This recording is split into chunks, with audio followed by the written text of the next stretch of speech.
क्या हो अगर अपने मन को हैक किया जा सके, ठीक वैसे ही जैसे किसी कंप्यूटर को किया जाता है।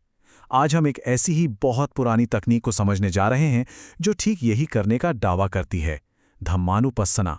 ये वो जगह है जहां हजारों साल पुराना ज्ञान आज के मॉडर्न न्यूरोसाइंस से मिलता है और हमें हमारे दिमाग के ऑपरेटिंग सिस्टम को समझने की चाबी देता है। तो आज का हमारा सफर कैसा होगा? सबसे पहले हम अपने मन के कोड को समझने की कोशिश करेंगे।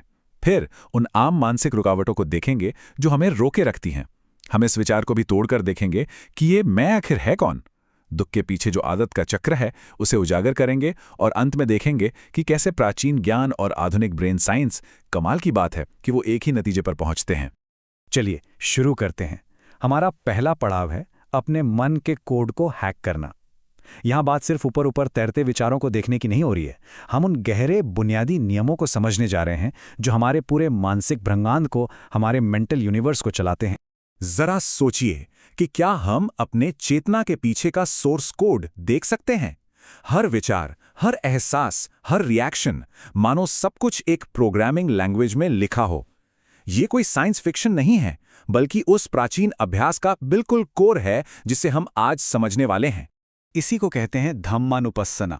धम्म का मतलब है मन के फंडामेंटल नियम या पैटर्न।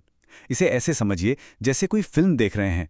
अब हम कहानी पर ध्यान दे सकते हैं जो कि कंटेंट है, या फिर कैमरा एंगल, लाइटिंग, एडिटिंग पर ध्यान दे सकते हैं जो कि प्रोसेस है।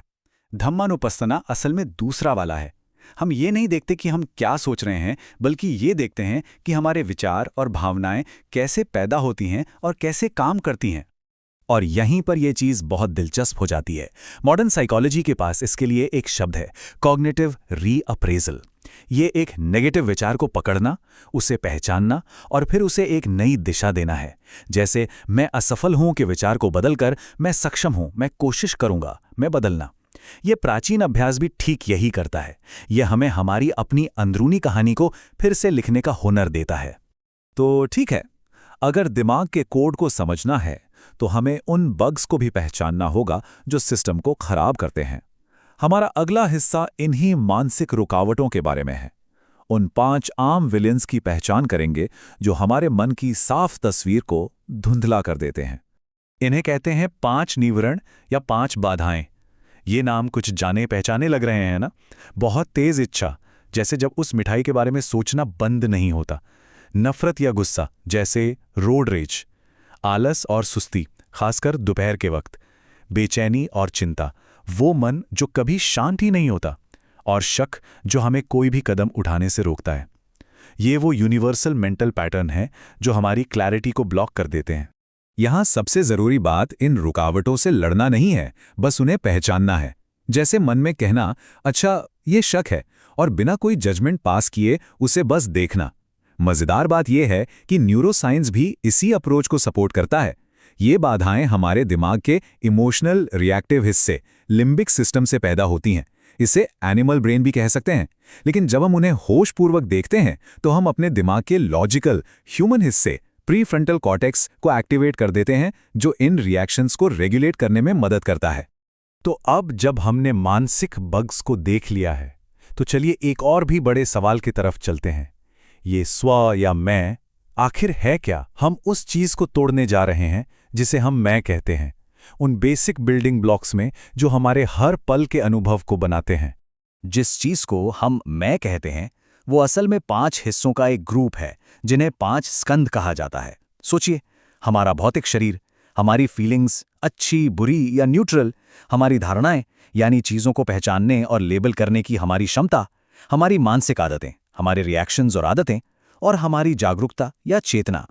जब गहराई से देखा जाता है तो इन हिस्सों के भीतर कोई ठोस परमानेंट मैं नहीं मिलता, सिर्फ एक लगातार बदलती हुई प्रक्रिया मिलती है।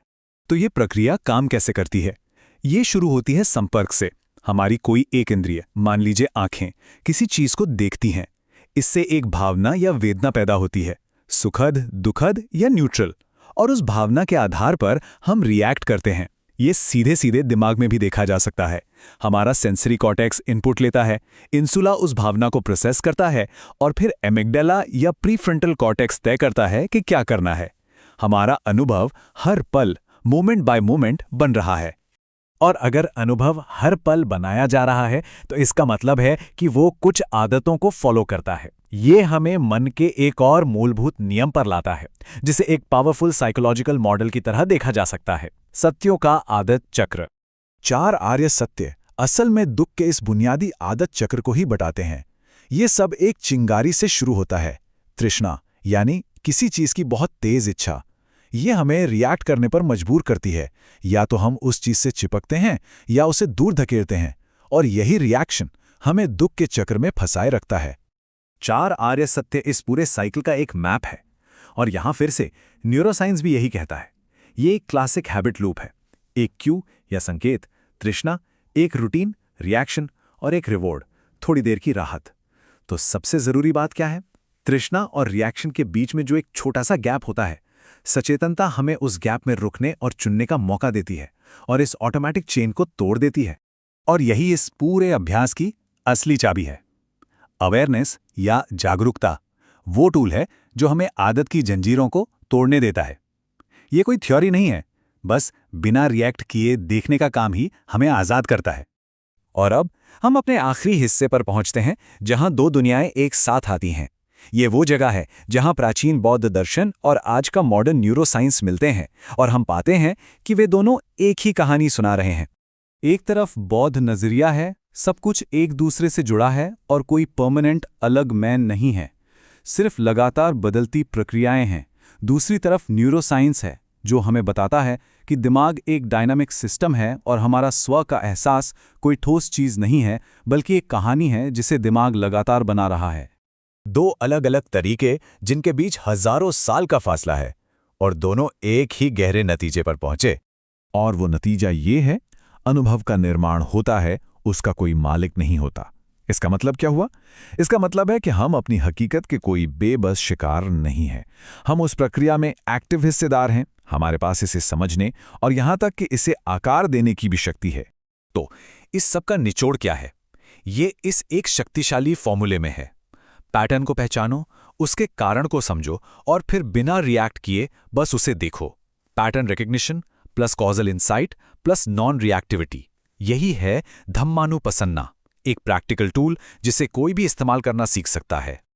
और इसीलिए अंत में एक सवाल छोड़ जाते हैं। अगर हमारे हर पल का अनुभव असल में बनाया जा रहा है, तो सवाल ये उठता है कि इसका निर्माता कौन है?